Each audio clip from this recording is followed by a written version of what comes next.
نحمده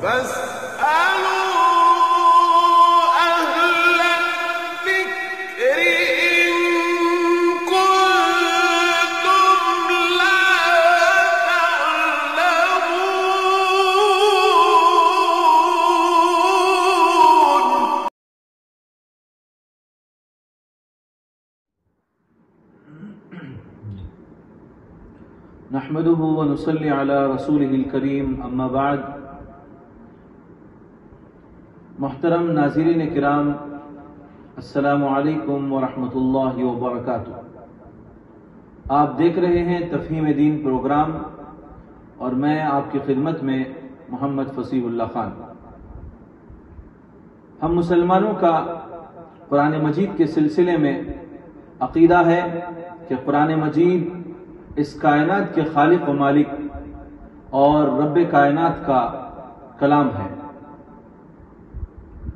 اللہ نے آج سے 1400 برس پہلے عرب کی سرزمین پر سرور کائنات رحمت دو عالم احمد مجتبی محمد مصطفیٰ صلی اللہ علیہ وسلم پر وقتاً فوقتاً اس کلام کو نازل فرمایا.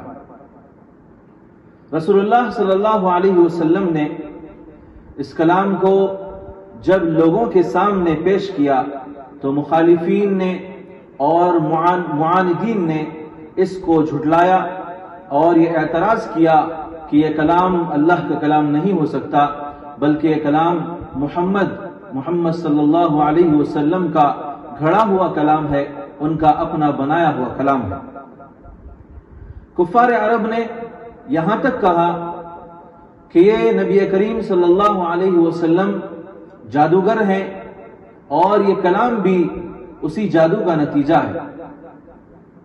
ہمیں معلوم ہونا چاہیے کہ ہر دور میں علماء کرام نے ایسے اعتراضات کا جواب دیا ہے، اور مگر معاندین اسلام اور دشمنان اسلام نے ہر دور میں لوگوں کی آنکھوں میں دھول جھونکنے کے لیے ایسے اعتراضات کو بار بار کیا اور بار بار دہرایا ہے. اور اس دور میں خاص طور پر مستشرقین نے پڑھے لکھے طبقے میں ان چیزوں کو اچھال کر ان کو متاثر کیا ہے اور متاثر کرتے رہتے ہیں. اس پس منظر میں ہم چاہتے ہیں کہ حضرت والا اس موضوع پر گفتگو فرمائیں. بسم اللہ الرحمن الرحیم. الحمد للہ رب العالمین، والصلاة والسلام علی سید الانبیاء واشرف المرسلین وعلی آلہ وصحبہ اجمعین، اما بعد.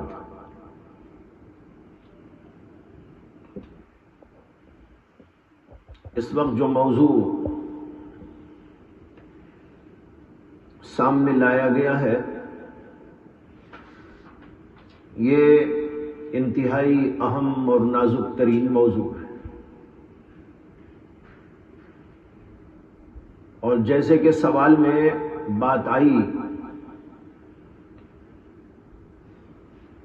کہ اس موضوع پر ہر دور میں حضرات علماء نے کلام کیا ہے، کتابیں لکھی ہیں، محاضرات پیش کیے ہیں،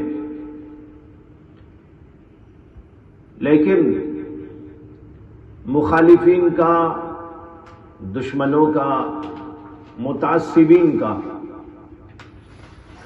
یہ طریقہ ہر دور میں رہا ہے کہ وہ جواب کو سننے کے باوجود، لاجواب ہو جانے کے باوجود سوال کو دہراتے رہتے ہیں، اور یہی بات دراصل ان کے تعصب کی دلیل ہے اور دلوں کے اندر موجود کھوٹ کی دلیل ہے.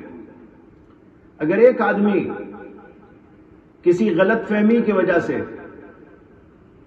کوئی اعتراض کرتا ہے، سوال کرتا ہے، اور اس کا اسے معقول جواب دے دیا جاتا ہے اور اس جواب پر وہ لاجواب ہو جاتا ہے، تو حق پرست انسان اپنے اس اعتراض کو واپس بھی لے لیتا ہے.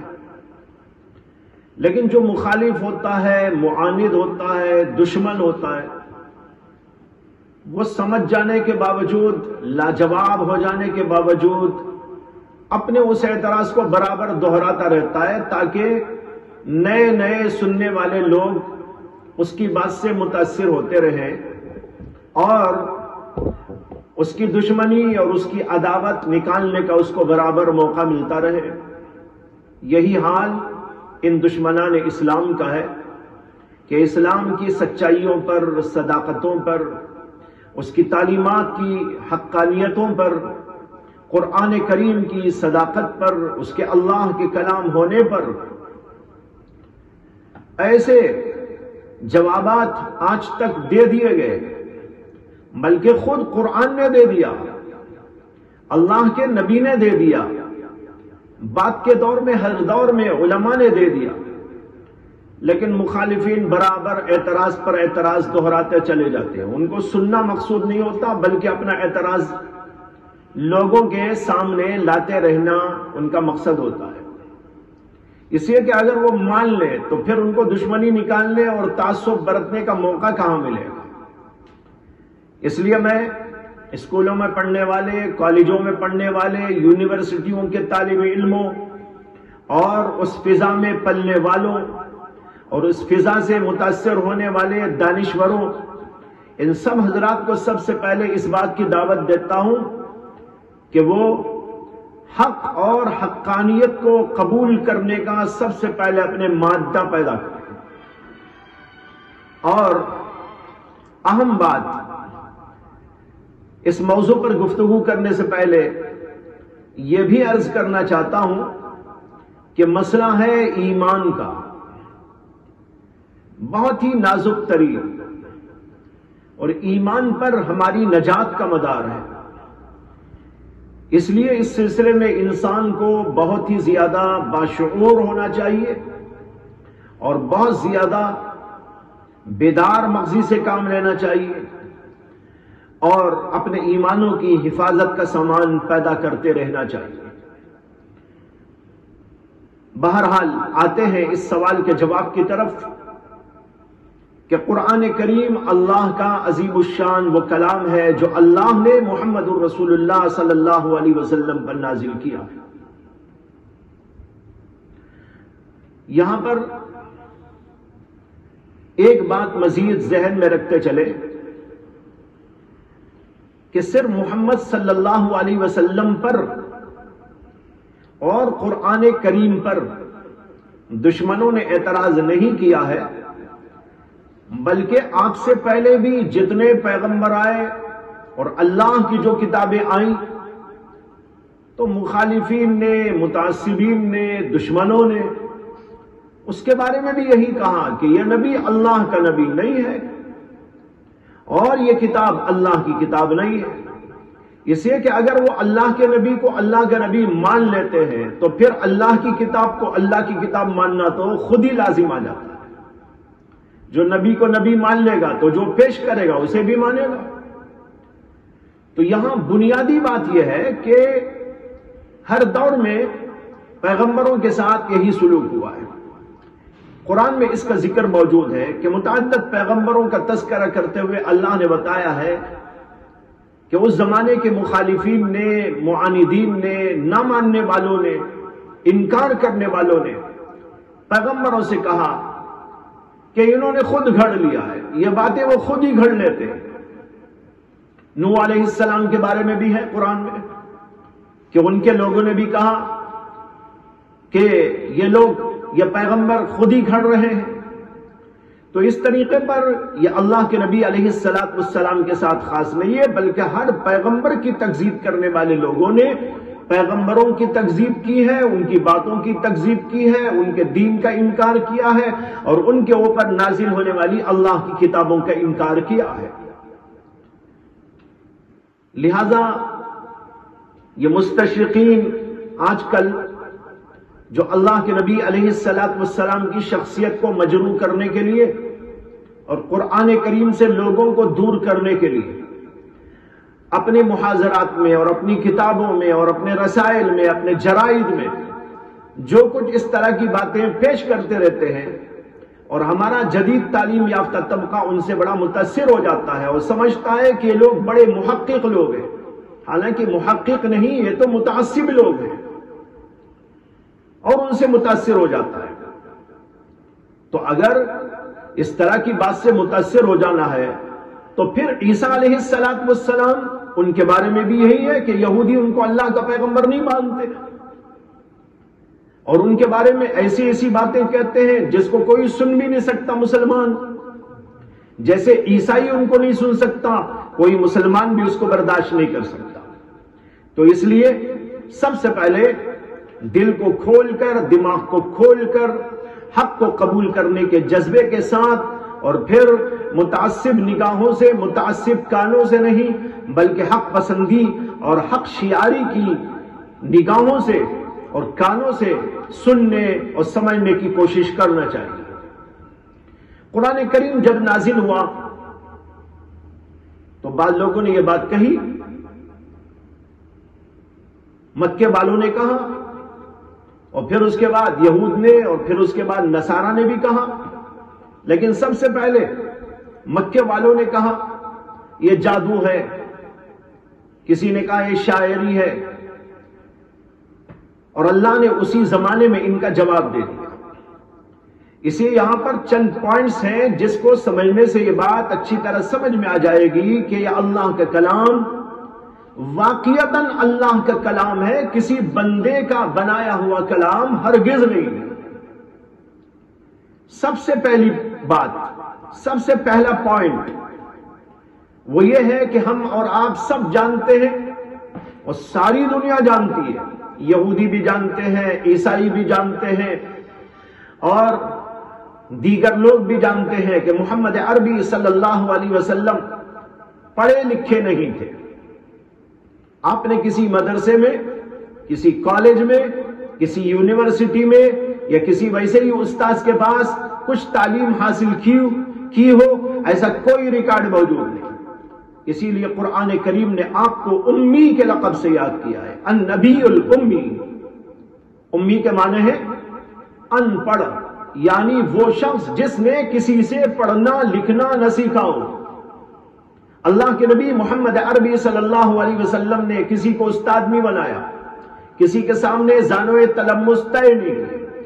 جو کچھ آپ کے پاس علم ہے وہ اللہ کی طرف سے آپ کے دل کے اوپر اتارا گیا ہے۔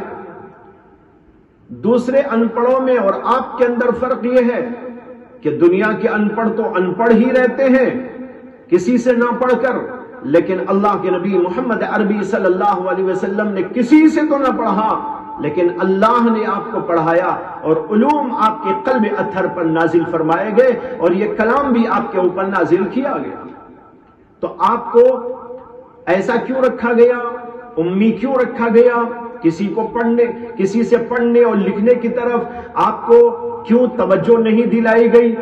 اس کے اندر یہی حکمت ہے تاکہ دنیا والے کبھی نہ کہہ سکیں کہ انہوں نے یہ کلام خود ہی بنا لیا۔ اللہ نے پہلے ہی انتظام کر دیا، اور اللہ کو معلوم تھا یہ مستشرقین پیدا ہوں گے، اللہ کو معلوم تھا یہودی اعتراض کریں گے، اللہ کو معلوم تھا عیسائی اعتراض کریں گے، اور بھی لوگ کریں گے۔ اللہ نے پہلے ہی انتظام کر دیا تاکہ ساری دنیا کو سمجھ میں آ جائے کہ ان کے اعتراض میں کوئی حقیقت نہیں۔ اللہ نے آپ کو امی بنا کے رکھا، اسی لیے آپ کوئی چیز دیکھ کر پڑھ نہیں سکتے تھے، آپ اپنے ہاتھ میں قلم لے کر کوئی چیز لکھ نہیں سکتے تھے۔ اللہ نے اس طریقے پر آپ کو رکھا اور پرورش کی، اور یہ سب کچھ سارے لوگوں کے سامنے آشکارا تھا، ہر بچہ جانتا تھا، عرب کی سرزمین کا ہر آدمی جانتا تھا کہ محمد عربی صلی اللہ علیہ وسلم نے کبھی کسی سے پڑھنا اور لکھنا نہیں سیکھا۔ جب آپ کی عمر ہوئی 40 برس، آپ نے کہا میرے اوپر اللہ کا کلام نازل ہوا۔ جب آپ نے یہ کلام پیش کیا تو کچھ لوگ کہنے لگے کہ یہ تو انہوں نے خود ہی بنا لیا ہے، گھڑ لیا ہے۔ تو اللہ نے اس کے جواب کے اندر قرآن کریم کے اندر چیلنج دیا ان لوگوں کو۔ چنانچہ قرآن مجید کہتا ہے ایک جگہ پر، ان کنتم فی ریب مما نزلنا علی عبدنا فاتوا بسورۃ من مثلہ، وَادْعُوا شُهَدَاءَكُم مِّن دُونِ اللَّهِ إِن كُنتُمْ صَادِقِينَ۔ اگر تمہیں اس کلام کے اندر کوئی شک ہے جو ہم نے اپنے بندے محمد صلی اللہ علیہ وسلم پر نازل کیا ہے تو تم اس کے جیسی ایک صورت بنا کر پیش کر دو۔ فَأْتُوا بِصُورَةٍ مِّن مِّثْلِهِ، اس کے جیسے انداز والی، اس کے جیسی سہولت و شوکت والی، اس کے جیسی بلاغت و فصاحت والی ایک صورت بنا کر پیش کر دو۔ اور اس کے لیے تم ایک تنہا کچھ نہیں، وَادْعُوا شُهَدَاءَكُم مِّن دُونِ اللَّهِ، تمہارے جتنے گرو گھنٹالے ان سب کو بھی ساتھ میں بلا لو اور تیار کرو۔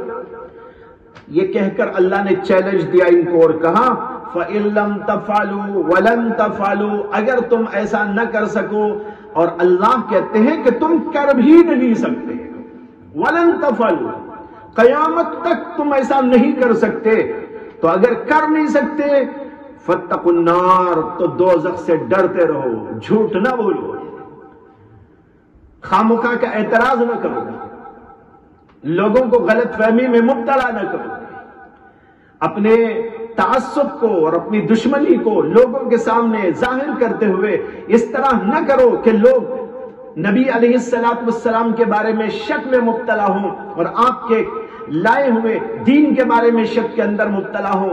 ڈرتے رہو اس آگ سے جو آگ کے خالص کافروں کے لیے تیار کی گئی۔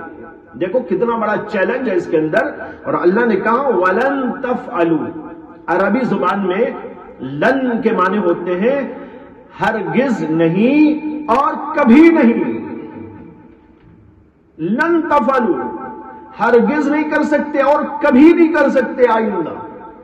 اس کا مطلب یہ ہوا کہ اللہ نے ان کو چیلنج دیا کہ اگر تم ایسی صورت بنا کر پیش کر سکتے ہو تو کرو، لیکن کر نہیں سکتے تم۔ یہ کتنا بڑا چیلنج۔ اور ایک اور جگہ تو اللہ نے اور زبردست بات فرمائی، اللہ تعالیٰ نے کہا قُلْ إِنِ اجْتَمَعَتِ الْإِنسُ وَالْجِنُّ عَلَىٰ أَن يَأْتُوا بِمِثْلِ هَٰذَا الْقُرْآنِ لَا يَأْتُونَ بِمِثْلِهِ وَلَوْ كَانَ بَعْضُهُمْ لِبَعْضٍ ظَهِيرًا۔ اللہ نے کہا کہ اگر تمام کے تمام انسان، تمام کے تمام جنات، سب کے سب جمع ہو جائیں اس قرآن کے جیسا کلام بنانے کے لیے، تو بھی کوئی یہ قرآن کے جیسا کلام نہیں بنا کر پیش کر سکتے، اگرچہ کہ بعض کے ساتھ معاونت کریں، ایک دوسرے کا تعاون کریں، لیکن قیامت تک یہ تمام جنات اور تمام انسان مل کر بھی قرآن کریم کے جیسا کلام نہیں پیش کر سکتے۔ اب یہ آیت نازل ہو کر 1400 سال ہو گیا، ابو جہل موجود تھا، ابو لہب موجود تھا، اور بڑے بڑے مخالفین موجود تھے جو اللہ کے نبی علیہ السلام کو ہر اعتبار سے تنگ کرتے تھے، پریشان کرتے تھے، اور آپ کو جھوٹا قرار دینے کی بڑی کوششیں کرتے تھے، اور اس کے لیے پلان بنایا کرتے تھے، اور اس کے لیے سازشیں کیا کرتے تھے۔ لیکن جب یہ قرآن کریم کی آیتیں نازل ہو کر ان لوگوں کے سامنے یہ چیلنج آیا تو کیا ان کے لیے آسان نہیں تھا کہ محمد صلی اللہ علیہ وسلم کو جھوٹا قرار دینے کے لیے قرآن کریم کی جیسی صورت بنا دیتے؟ بڑا آسان تھا، کوئی مشکل بات نہ تھی، اور یہ سب مل جاتے اور کہتے کہ ہاں دیکھو قرآن میں یہ صورت آئی ہے، ہم نے اس کے جیسی یہ صورت بنا دی، قرآن کے اندر القاریۃ ملقاریہ آیا ہے، ہم نے اس کے جیسی صورت بنا دی، قرآن کریم کے اندر سورہ فاتحہ ہے، ہم نے اس کے جیسی صورت بنا دی، اور فلاں قرآن کے اندر صورت موجود ہے، اس کے جیسی ہم نے صورت بنا دی۔ اللہ نے چھوٹی سے چھوٹی صورت بھی بنا دینے کے لیے ان کو گنجائش دی تھی۔ بڑا آسان تھا ان کے لیے کہ قرآن کے جیسی کوئی صورت بنا کے پیش کر دیتے، اور جب پیش کرتے تو دنیا کے سامنے یہ بات آ جاتی کہ واقعتاً محمد صلی اللہ علیہ وسلم نے جو پیش کیا یہ اللہ کا کلام نہیں، تو ان کو بڑا موقع ملتا اللہ کے نبی کو نعوذ باللہ جھوٹا قرار دینے کا، اور پھر بہت ہی جلدی اللہ کے نبی علیہ السلام پر یہ غالب آ سکتے تھے۔ لیکن کسی کو ہمت نہ ہوئی، نہ ابو جہل کو، نہ ابو لہب کو، نہ کسی بڑے وہاں کے شاعر کو، نہ کسی بلیغ کو، نہ کسی فصیح کو، حالانکہ یہ سب بڑے بڑے فصحاء تھے، بڑے بڑے بلغاء تھے، بہت بڑے بڑے ادیب تھے، اور ان کی زبان دانی پر ان کو خود ناز تھا، لیکن کبھی کسی نے ہمت نہ کی۔ ہاں لڑنے کے لیے مرنے کے لیے تیار ہو گئے. ذرا سوچیں، میں تمام سننے والوں کو دعوت دیتا ہوں کہ وہ غور کریں کہ جب قرآن چیلنج دے رہا ہے اور محمد صلی اللہ علیہ وسلم کی زبان سے چیلنج ان کے سامنے آ رہا ہے کہ اگر یہ قرآن اللہ کا کلام نہیں ہے تو تم بہت بڑے ادیب ہو، شاعر ہو، فصیح ہو، بلیغ ہو، اس کے جیسا ایک کلام بنا کر پیش کر دو، سورت بنا کر پیش کر دو. تو سارے مکے والے مل کر کیا ایک سورت بنا کر پیش نہیں کر سکتے تھے اگر یہ اللہ کا کلام نہ ہوتا؟ پیش کر دیتے، قصہ ختم ہوتا. لیکن پیش کرنے کے بجائے حضور کو وہاں سے نکالنے کی کوششیں کر رہے، آپ کو بدنام کرنے کی کوششیں کر رہے. اور پھر جب آپ وہاں سے نکل کر چلے گئے مدینہ طیبہ تو وہاں تک جا کر وہاں جنگ کرنے کی کوشش کر رہے ہیں، مارنے مرنے تیار، اور اپنے بہت سارے لوگوں کو جنگوں میں انہوں نے جھونکا اور اس کے لیے وہ تیار ہو گئے. لیکن ان کو اتنی ہمت نہ ہوئی کہ قرآن کریم کے جیسا کوئی چھوٹے سے چھوٹا ایک مضمون بنا کر پیش کر دے، کوئی چھوٹی سے چھوٹی صورت بنا کر پیش کر دے. یہ واقعتاً اتنی بڑی دلیل ہے اللہ کے کلام کے حق ہونے اور اللہ کی طرف سے ہونے کی کہ اس سے بڑی کوئی دلیل کسی کے لیے کوئی ضرورت نہیں. لیکن دیانت چاہیے، انصاف چاہیے، بے تعصبی چاہیے. حقیقت کے اعتبار سے انسان کے اندر قبول کرنے کی کا جذبہ ہونا چاہیے. تب جا کر یہ بات بالکل صاف ہے کہ قرآن کریم اللہ کا کلام ہے. چنانچہ کوئی تو ہمت نہ کر سکا کہ اللہ کے نبی علیہ السلام کی طرف سے لائے ہوئے اللہ کے اس چیلنج کا کوئی جواب دیتا. اس کے بجائے ایسے واقعات تاریخ کے اندر موجود ہیں کہ ان کفار نے خود ہی دبی دبی زبانوں سے اپنے اپنے حلقوں میں اعتراف کیا کہ یہ کلام محمد صلی اللہ علیہ وسلم کا کلام نہیں ہے بلکہ واقعتاً یہ اللہ کا کلام ہے. روایات کے اندر ایسی بہت ساری روایات ہیں. مثال کے طور پر یہ آتا ہے تاریخ میں کہ ولید بن مغیرہ بڑا سخت دشمن تھا اور یہ سخت مخالف ہونے کے ساتھ ساتھ مکے والوں کا سردار بھی تھا اور بڑا بوڑھا آدمی بھی تھا. اس لیے سب اس کی تعظیم کرتے تھے، بوڑھا ہونے کی وجہ سے، اپنا سردار ہونے کی وجہ سے. لیکن جب اس نے قرآن کریم کی یہ آیت کریمہ سنی کہ اللہ تعالیٰ کہتے ہیں ان اللہ یأمر بالعدل والاحسان وایتاء ذی القربى وینہی عن الفحشاء والمنکر والبغی یعظکم لعلکم تذکرون. جب یہ آیت کریمہ اس نے سنی تو اس کی زبان سے بے ساختہ یوں نکل پڑا لا یقول ھذا بشر. اس نے کہا لا یقول ھذا بشر، یہ کلام کسی بشر کا ہو ہی نہیں سکتا، کسی انسان کا کلام ایسا نہیں ہو سکتا. بے ساختہ اس کی زبان سے نکل گیا. بڑا شاعر تھا، ادیب تھا، سب کچھ تھا، لیکن وہ سمجھ گیا کہ انسان کا کلام اس انداز کا نہیں ہو سکتا. اسی طریقے پر روایتوں میں آتا ہے کہ اسعد بن زرارہ جو بہت بڑے شاعر بھی تھے، ادیب بھی تھے اور اپنے علاقے کے وہ سردار بھی تھے، انہوں نے ایک دفعہ حضرت سیدنا عباس رضی اللہ تعالیٰ عنہ کے سامنے اعتراف کیا. اور اس زمانے میں حضرت عباس ایمان نہیں لائے، ان کے ایمان لانے سے پہلے کا واقعہ ہے کہ اسد بن زرارہ نے ان سے کہا کہ بھائی ہم لوگوں نے خامخواہی محمد صلی اللہ علیہ وسلم کی مخالفت کر کر کے ہمارے رشتے ناطے توڑ لیے ہیں. حقیقت تو یہ ہے کہ وہ اللہ کے رسول ہی ہیں اور جو کلام پیش کرتے ہیں واقعتاً وہ کسی انسان کا کلام ہو ہی نہیں سکتا. یہ تاریخ کے اندر روایت موجود ہے اور یہ ایک دو میں نے آپ کو صرف ویسے ہی سنائے ہیں، ورنہ تو تاریخ میں ایسے واقعات کی بھرمار.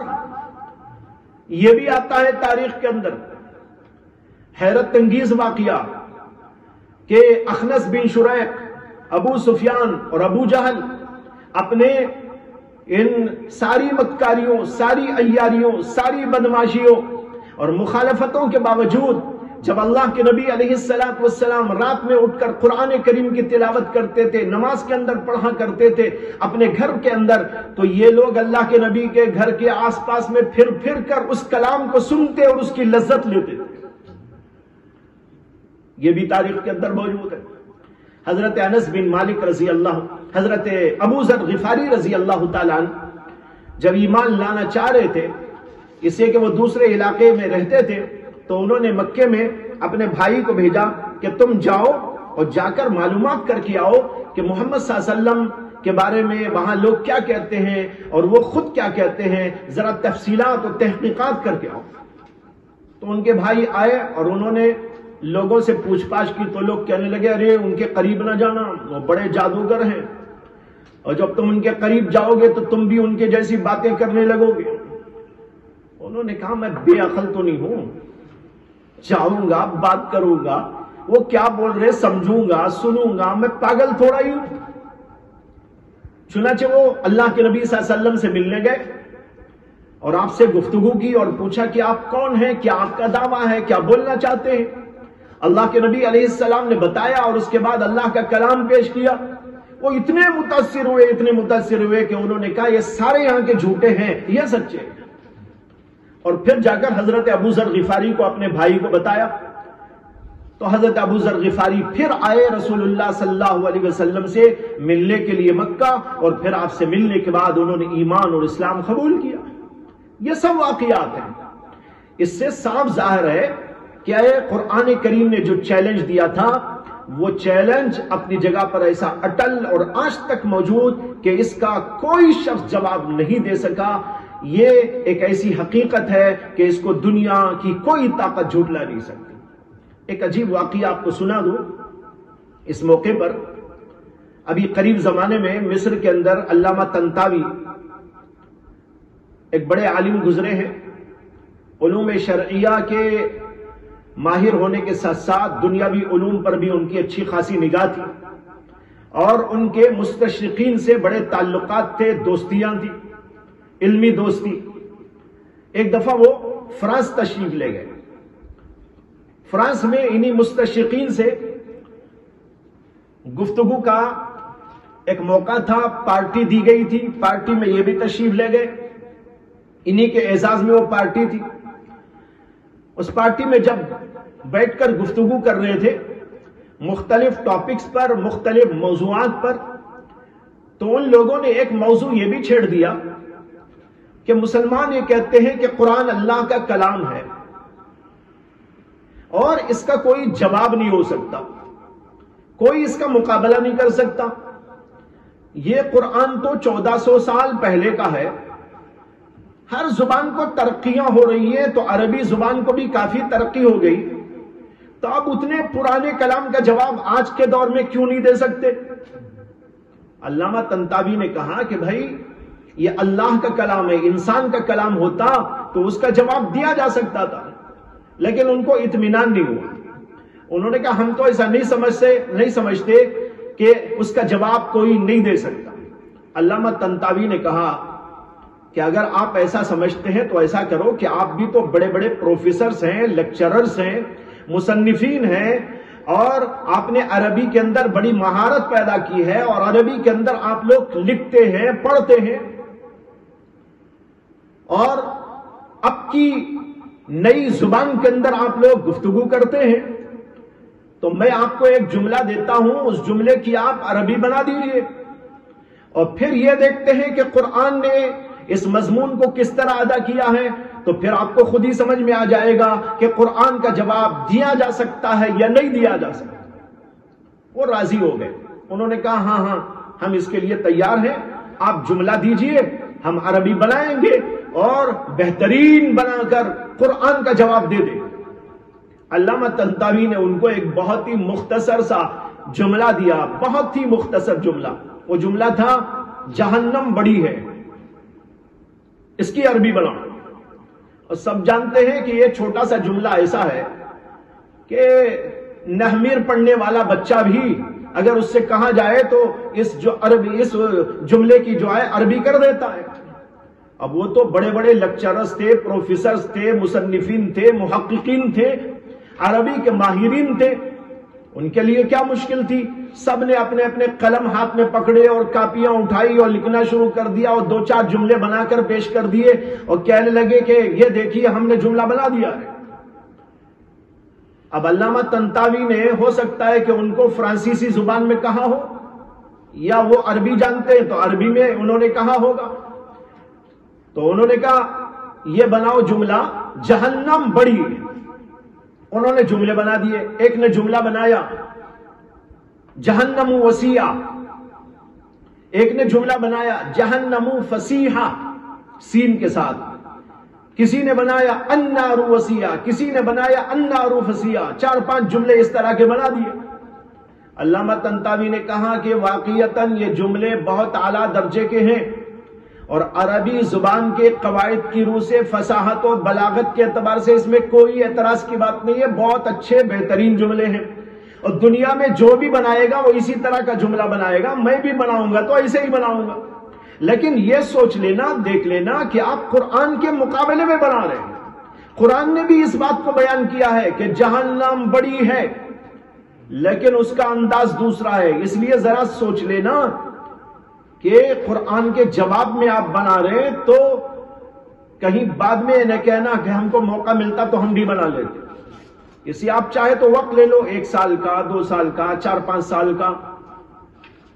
وہ لوگ کہنے لگے نہیں حضرت آپ بتائیے، ہم نے جو کچھ ہماری صلاحیت تھی اس کو استعمال کر لیا ہے اور بہترین جملے ہم نے بنا دیے ہیں، اب آپ بتائیے کہ قرآن نے اس کو کیسا ادا کیا۔ اس موقع پر علامہ طنطاوی رحمت اللہ علیہ نے قرآن کریم کی آیت پڑھی حیرت انگیز طور پر، جس کے اندر یہی مضمون پیش کیا گیا ہے کہ جہنم بڑی ہے۔ اللہ تعالیٰ کہتے ہیں یوم نقول لجہنم هل امتلأت وتقول هل من مزید۔ اس میں کیا مضمون ہے؟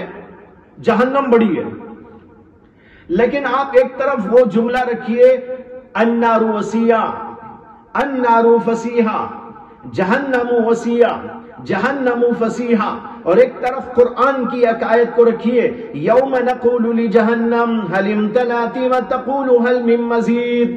سننے سے ہی پتا چل رہا ہے کہ اس کلام میں کوئی ایسی چیز ہے جو کسی اور کلام میں نہیں، حتیٰ کہ میں سمجھتا ہوں جو لوگ عربی سے واقف نہیں اور عربی زبان کی نزاکتوں سے واقف نہیں، اس کی فصاحت اور بلاغت سے واقف نہیں، وہ بھی قرآن کریم کی اس آیت کو سنتے ہیں تو ان کا دل اندر سے گواہی دیتا ہے کہ واقعتاً یہ کلام تو کچھ اور چیز ہے۔ اس کے اندر اللہ نے کہا یاد کرو اس وقت کو جب ہم جہنم سے سارے جہنمیوں کو جہنم میں ڈالنے کے بعد پوچھیں گے حل امتلأت، کیا جہنم تو بھر گئی؟ وتقول هل من مزید، اور وہ کہے گی نہیں میرے اندر اور گنجائش ہے۔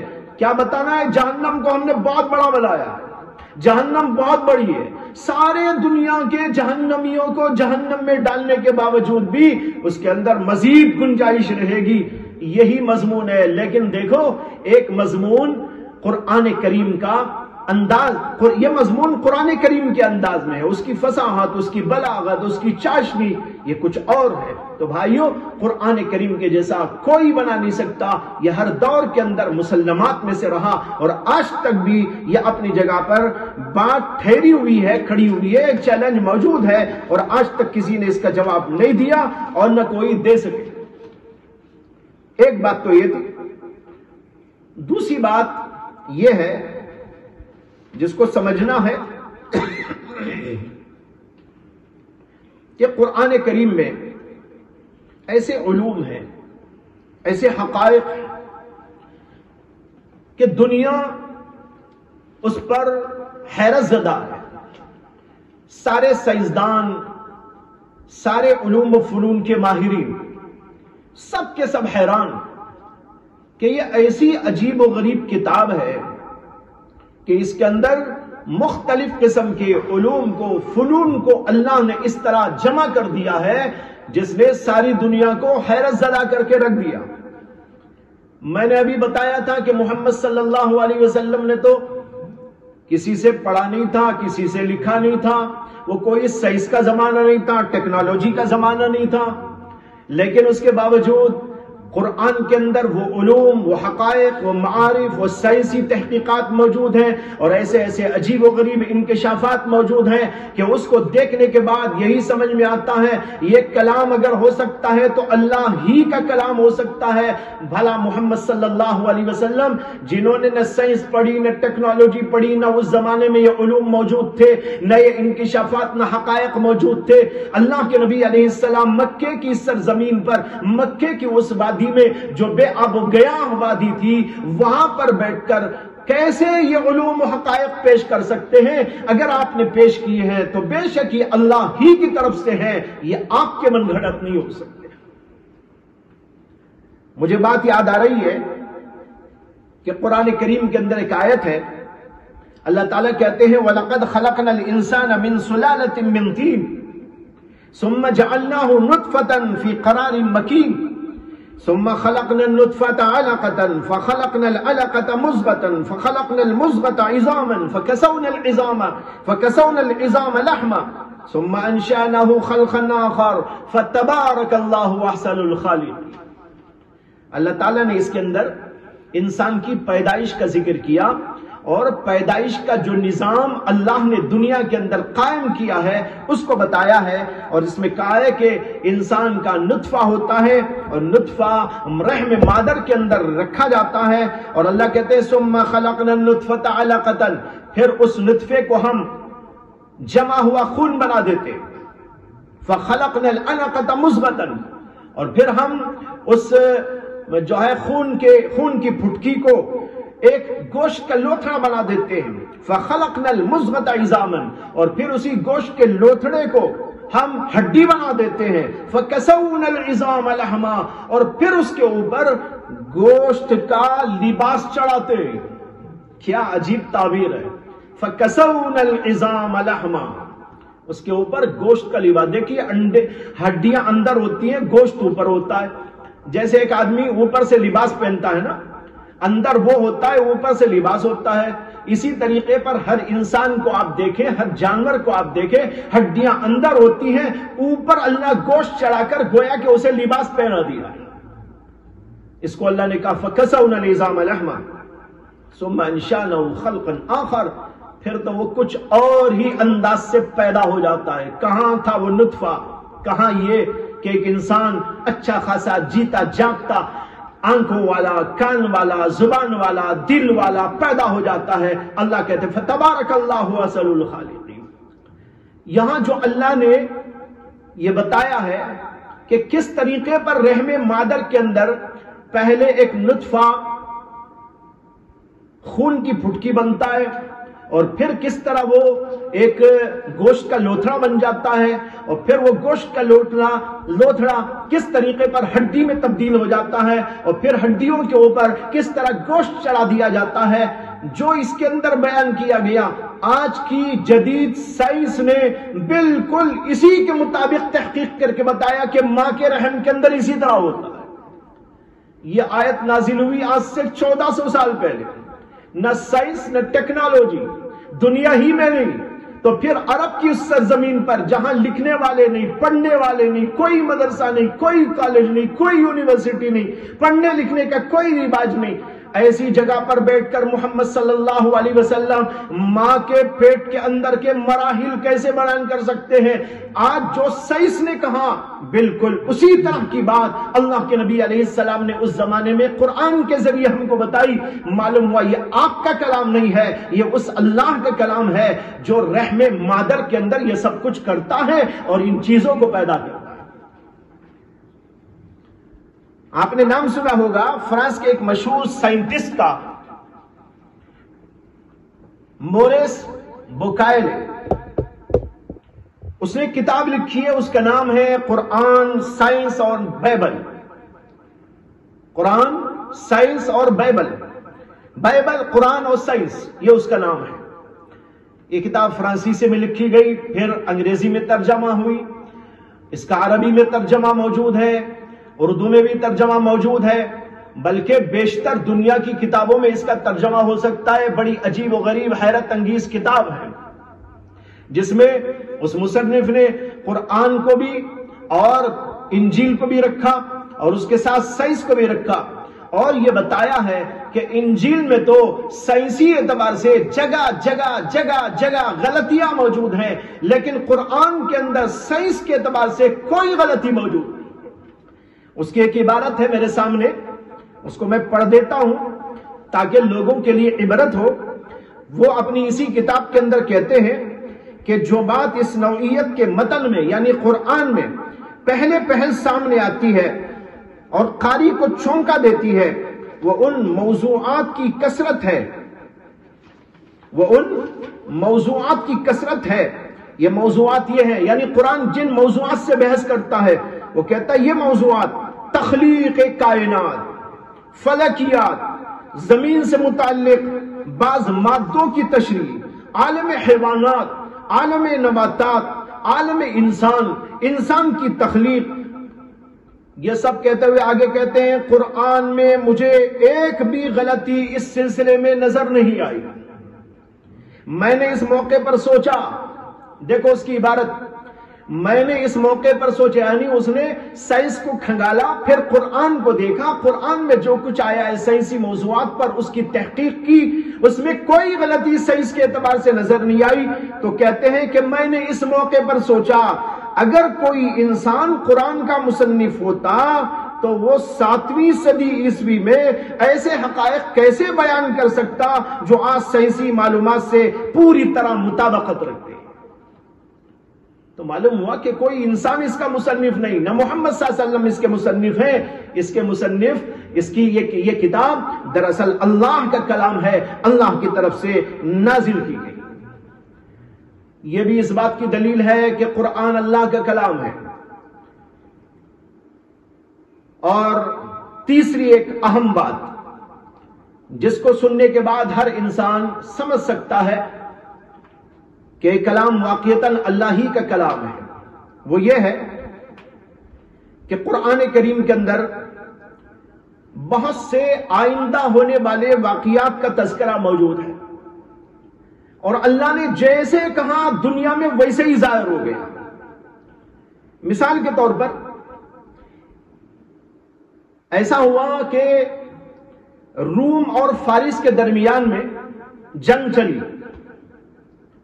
اور اس زمانے میں رومیوں کو شکست ہو گئی، ایران اور فارس کو غلبہ حاصل ہو گیا۔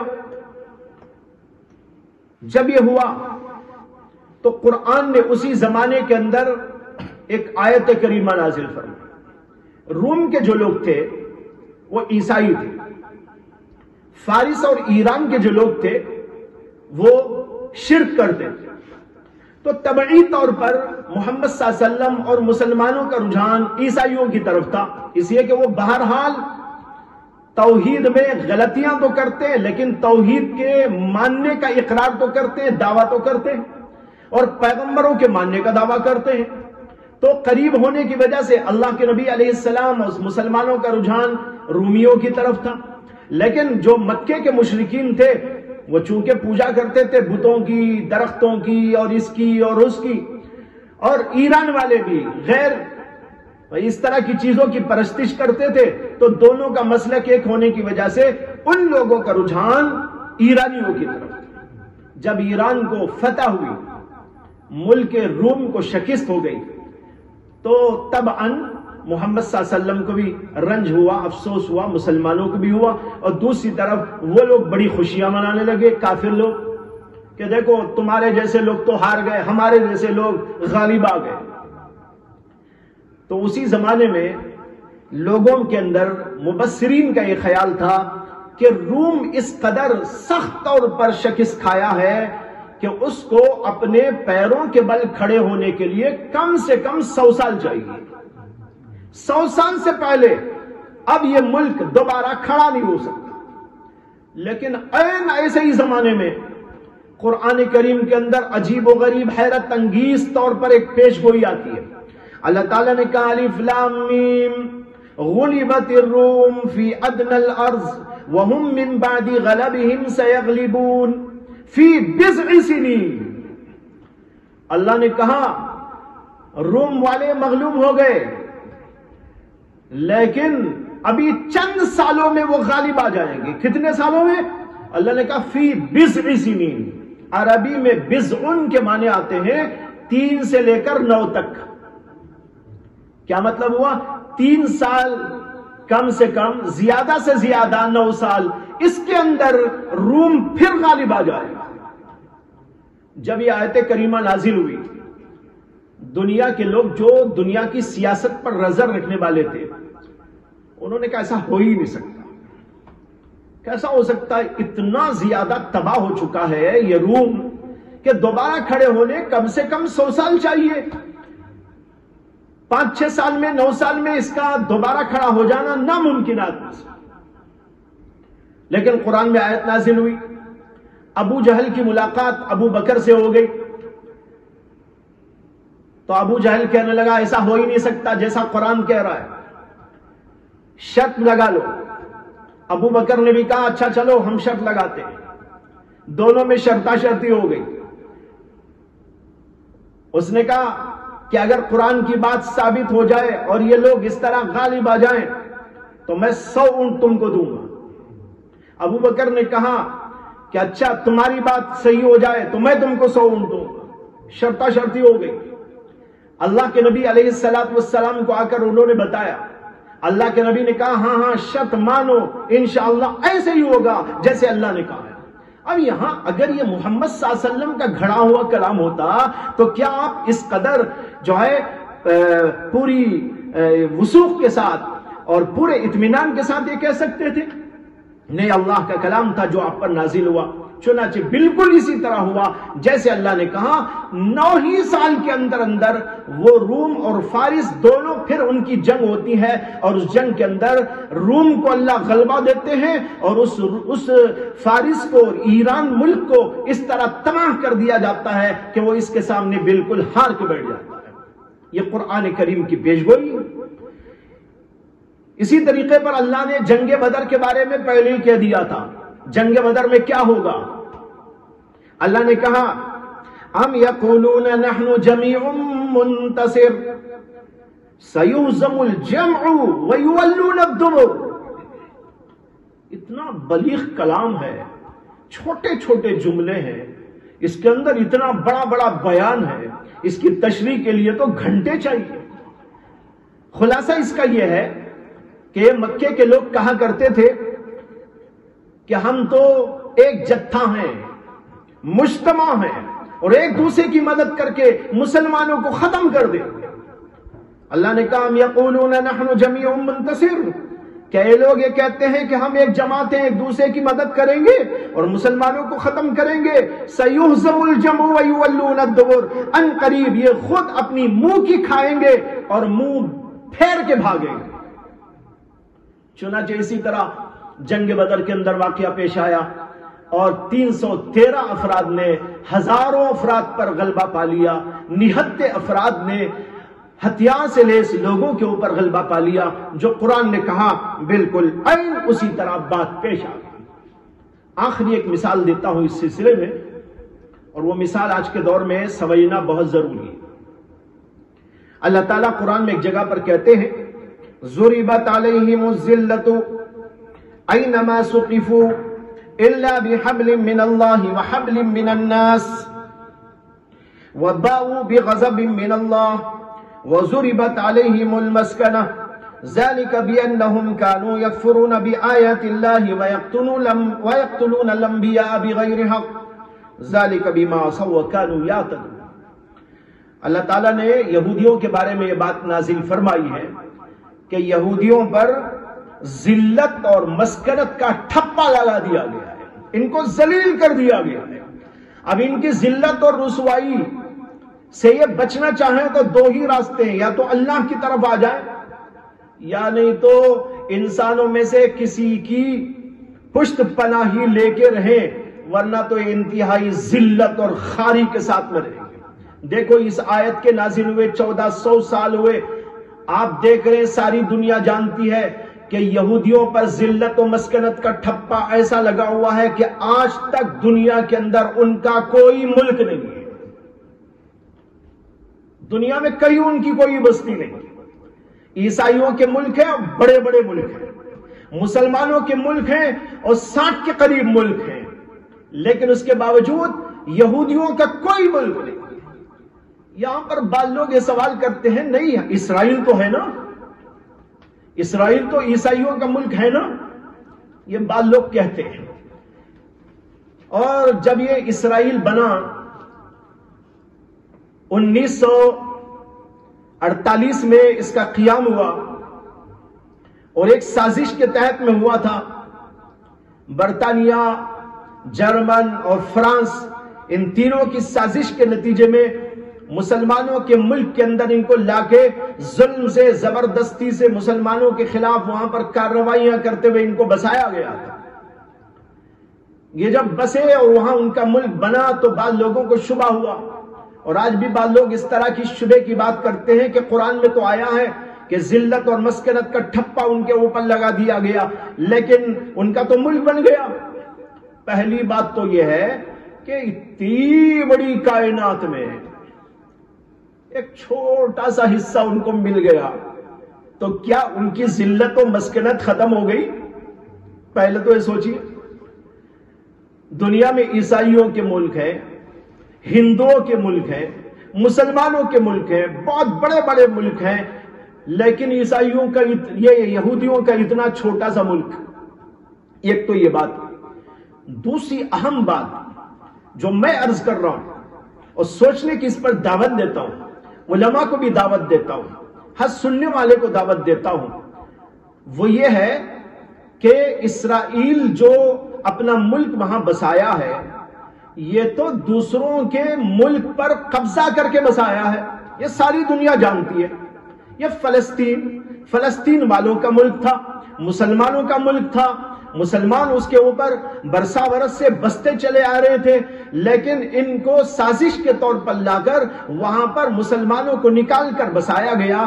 یہ تو ایک چوری، ڈکیتی، یہ تو ایسا ہوا جیسے آپ اپنے گھر میں بیٹھے تھے، آپ نے گھر بنایا، اس میں چیزوں کو سجایا، اپنے خاندان کو، قبیلے کو بسایا، کچھ لوگ آئے اور انہوں نے آپ کے اوپر ظلم کیا، زبردستی کی، اور آپ کے گھر سے آپ کو باہر نکالا اور اس کے حصوں پر اپنا قبضہ جما لیا، تو کیا یہ ذلت اور رسوائی اس سے بڑھتی ہے یا کم ہوتی ہے؟ سوچنے کی بات۔ قرآن کی آیت اپنی جگہ پر اٹل، جب اسرائیل نہیں بنا تھا تب بھی یہ ذلیل تھے، اور میں کہتا ہوں کہ اسرائیل کے بننے کے بعد ان کی ذلت میں اضافہ ہوا ہے، کمی نہیں ہوئی۔ اس لیے کہ کوئی چور کسی کے گھر میں جا کے بیٹھ جائے تو کیا اس چور کی ذلت کم ہوتی ہے یا بڑھتی ہے؟ ظاہر بات ہے اور بڑھے گی، لوگ کہیں گے کتنا بڑا ڈاکو ہے، کتنا بڑا چور ہے، کتنا بڑا خبیث ہے کہ دوسرے کے گھر میں گھس کے بیٹھ گیا، دوسروں کی چیز پر قبضہ کر لیا۔ اگر قبضہ نہ کر کے رکھتے یہ لوگ تب بھی ذلیل اللہ نے ان کو کیا تھا، دنیا میں کہیں ان کو کوئی جگہ موجود نہیں تھی، حتیٰ کہ ایک زمانہ ایسا تھا کہ جرمن کے علاقوں میں ہوٹلوں کے اوپر لکھا ہوا ہوتا تھا کہ نو انٹری فار جوس،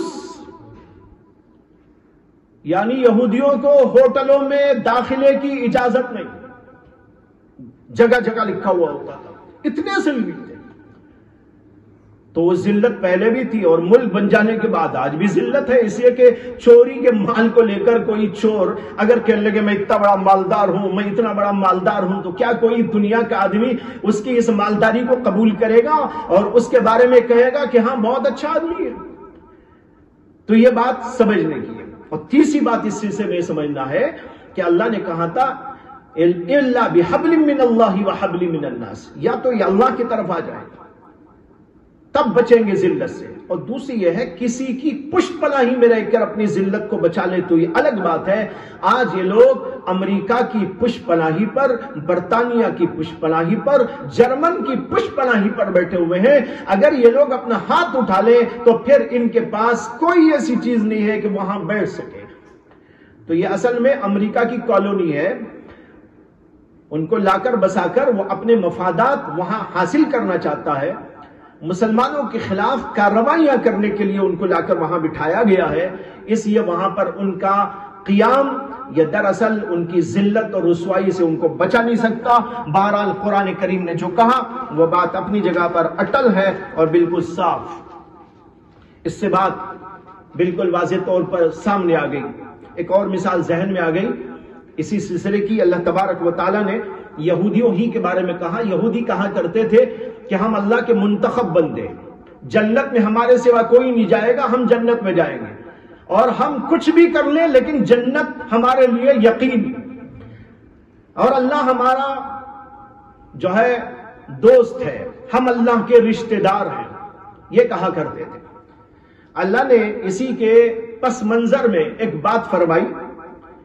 انہوں نے اللہ تعالیٰ نے کہا قُلْ إِن كَانَتْ لَكُمُ الدَّارُ الْآخِرَةُ عِندَ اللَّهِ خَالِصَةً مِّن دُونِ النَّاسِ فَتَمَنَّوُا الْمَوْتَ إِن كُنتُمْ صَادِقِينَ وَلَن يَتَمَنَّوْهُ أَبَدًا بِمَا قَدَّمَتْ أَيْدِيهِمْ وَاللَّهُ عَلِيمٌ بِالظَّالِمِينَ. یہ قرآن میں 1400 سال سے ہے آیت، لیکن ہمارے مسلمان پڑھتے بھی نہیں ہیں قرآن کو، سمجھتے بھی نہیں ہیں. اسکول والے، کالج والے، یونیورسٹی والے، میں آپ سب کو دعوت دیتا ہوں قرآن پڑھو، اس کی ایک آیت پر غور کرو، اس کے مضامین پر غور کرو، ایمان بڑھتا چلا جائے گا، حقائق واضح ہوتے چلے جائیں گے. صرف مستشرقین کی کتابیں اور غیروں کی کتابیں پڑھ پڑھ کر آپ علم حاصل کریں تو اس سے آپ کو کچھ معلومات تو حاصل ہو جائیں گی، لیکن علم، ایمان آپ کا چلا جائے گا. آپ قرآن پڑھیں، تفسیریں پڑھیں، علماء کی کتابیں پڑھیں، ان کی تحقیقات پڑھیں. دیکھو قرآن کریم نے 1400 سال پہلے ایک چیلنج دیا اور ایک بات عجیب و غریب فرمائی. اللہ نے کہا اگر اے یہودیو تمہارے ہی لیے آخرت ہے خالص، کسی اور کے لیے نہیں ہے جیسے کہ تمہارا دعویٰ ہے، فَتَمَنَّوُا الْمَوْتَ، پھر ذرا موت کی تمنا کرو، مرنے کی تمنا کرو. جب آخرت میں آپ کو اتنا سب کچھ موجود ہے، دنیا میں کیوں رہتے ہو؟ یہ تمنا کرو کہ اللہ ہم مرنا چاہتے ہیں اور جنت میں جانا چاہتے ہیں. فَتَمَنَّوُا الْمَوْتَ إِن كُنتُمْ صَادِقِينَ، اگر تم سچے ہو تو موت کی تمنا کرو. یہ کہہ کر اللہ نے آگے ایک بات کہی، چیلنج ہے، وَلَن يَتَمَنَّوْهُ أَبَدًا. یہاں بھی وہی لن آیا ہے جو پہلے میں نے بتایا تھا. اللہ نے کہا لن يَتَمَنَّوْهُ، یہ لوگ کبھی بھی موت کی آرزو و تمنا نہیں کریں گے، ابداً، قیامت تک کبھی نہیں کریں گے. کیوں نہیں کریں گے؟ بِمَا قَدَّمَتْ أَيْدِيهِمْ، ان کے کرتوت کی وجہ سے ان کو معلوم ہے کہ ہم مریں گے تو ہمارے ساتھ کیا ہوگا. اب یہاں پر یہ بات قابل غور ہے کہ یہ آیت 1400 سال سے موجود ہے، یہودی بھی موجود ہے، سن رہے ہیں، اور ان کو چیلنج دیا گیا تھا، اور اللہ نے کہا تم کوئی بھی یہودی اس کی تمنا نہیں کرے گا. اگر قرآن جھوٹا ہوتا، اور جیسے کہ لوگ کہتے ہیں کہ قرآن محمد صلی اللہ علیہ وسلم بنا لیا، اللہ کا کلام نہیں، تو یہودیوں کو کتنا اچھا اور آسان طریقہ تھا کہ کھڑے ہو کے وہ کہتے میں موت کی تمنا کرتا ہوں، میں موت کی تمنا کرتا ہوں. سارے کھڑے ہو جاتے، یا کم از کم چند کھڑے ہو جاتے اور کہتے کہ ہاں ہم موت کی تمنا کرتے ہیں. لیکن 1400 سال سے یہ قرآن میں چیلنج موجود ہے، آج تک کوئی یہودی سامنے آ کر یہ نہیں کہہ سکا. کیا یہ قرآن کی حقانیت کی دلیل نہیں؟ تو ایسے بے شمار دلائل ہیں. میں نے صرف 3 پوائنٹ آپ حضرات کے سامنے پیش کیے ہیں، ان پر غور کریں تو بات صاف سمجھ میں آئے گی کہ یہ واقعی اللہ کا کلام ہے، اللہ کے علاوہ کسی اور کا کلام ہو ہی نہیں سکتا. اللہ تبارک و تعالی ہم کو اچھی سمجھ اور پکا ایمان عطا فرمائے. محترم ناظرین، ماشاء اللہ، الحمدللہ، اللہ تعالی حضرت کو جزائے خیر عطا فرمائے. آپ نے بڑے ہی پروقار انداز میں اور بڑے ہی اختصار کے ساتھ اس موضوع پر کلام فرمایا. اسی موضوع سے متعلق کچھ اور سوالات کے ساتھ اگلے پروگرام میں آپ کی خدمت میں حاضر ہوں گے.